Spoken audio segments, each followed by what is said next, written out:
열왕기상 2장 1절에서 12절 말씀을 살펴보도록 하겠습니다. 1절에서 9절은 다윗의 유언을 기록하고 있습니다.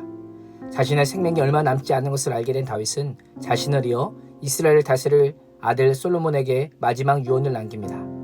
다윗의 유언은 크게 두 가지입니다. 첫 번째는 여호와의 명령을 지켜 행하라, 여호와의 명령을 지켜 순종하라입니다. 왜 이런 명령을 가장 먼저 했을까요? 이스라엘 왕으로서의 성공과 실패는 군세력이나 정치력에 있지 않기 때문입니다. 이스라엘의 흥망성쇠는 하나님께 대한 순종 여부에 달려있기 때문입니다.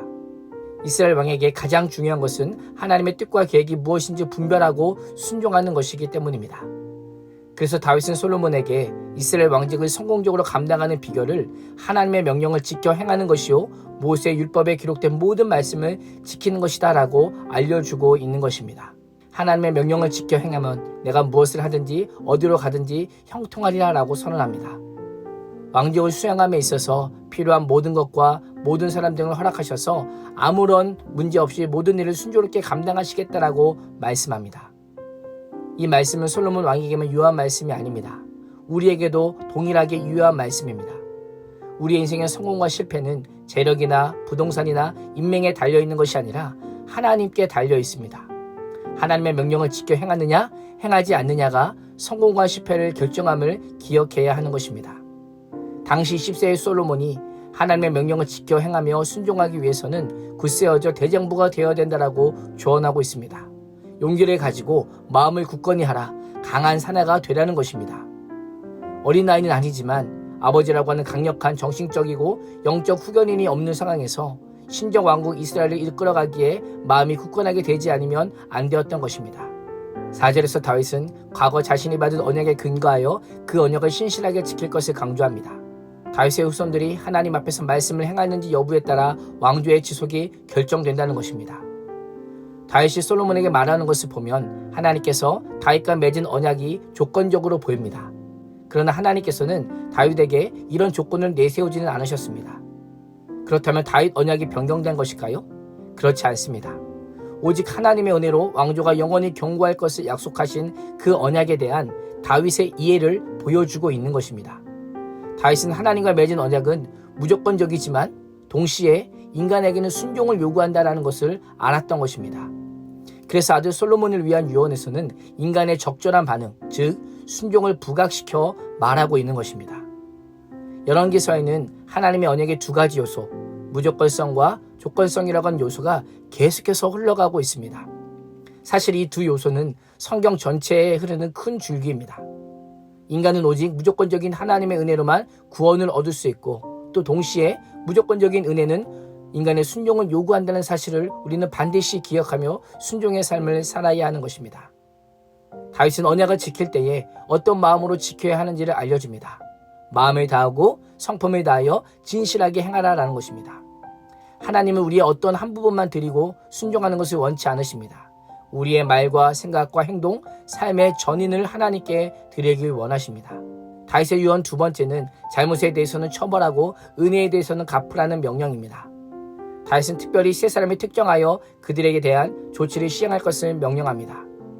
먼저 이스라엘의 정의를 위해 처벌할 두 사람으로 요압과 시므이를 언급합니다. 요압은 다윗의 군대 장관이었지만 다윗을 배신하고 다윗의 후계자로 아도니아를 선택했습니다. 다윗이 아브네가 조약을 맺고 평화롭게 이스라엘을 통합하려고 했을 때에 개인적인 원한으로 다윗의 아들 압살롬을 죽였습니다. 다윗이 내전의 성취를 치유하기 위해 압살롬 편에 섰던 아메스를 등용했을 때도 자기 마음대로 그를 죽였습니다. 신적 왕국의 질서와 평화를 유지해야 하는 책임이 왕에게 있는데 요압이 그 평화를 깨뜨림으로 자신과 이스라엘에게 심각한 피해를 입혔음을 지적하고 있는 것입니다. 시므이는 다윗이 압살롬의 반역을 피해 마하나임으로 도망할 때 다윗에게 부당하고 악독한 저주를 퍼부었습니다. 당시 정치적 상황으로 인해 처벌하지 못했습니다. 불의한 자를 그냥 놔둘 수 없기에 다윗은 솔로몬이 지혜의 사람으로 이 일을 어떻게 행할지 알 것이라고 하며 시므이가 피 가운데 죽음을 맞이하게 할 것을 당부합니다. 다윗은 이와 같은 일이 반복되지 않도록 하기 위해 자신이 해결하지 못한 문제를 해결할 것을 솔로몬에게 명령합니다. 다윗은 행한 대로 보응하시는 하나님의 심판의 원리에 따르고 있는 것입니다. 다윗의 이러한 모습이 어떻게 보이십니까? 한편으로는 정의처럼 보이지만 또 다른 한편으로는 하나님의 뜻을 알려고 하기보다 남은 문제들을 주도적으로 해결하고자 하는 모습도 보이기도 합니다.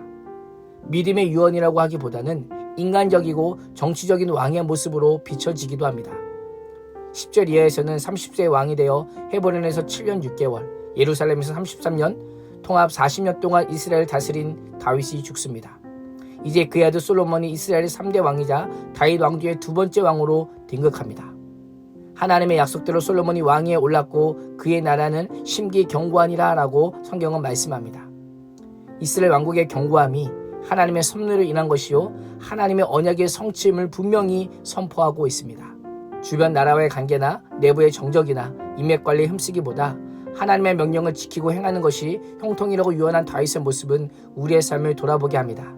말씀에 대한 순종, 언약에 대한 충성이 우리 인생과 가정과 교회와 나라의 운명을 결정합니다.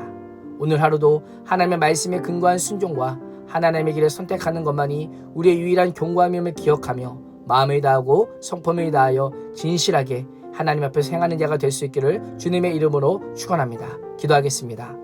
하나님, 우리 인생이 무엇보다 하나님의 명령을 따라 행하게 하여 주시고 말씀에 순종하기 위해 날마다 힘써 믿음의 대장부로 살게 하여 주옵소서. 예수님의 이름으로 기도합니다. 아멘.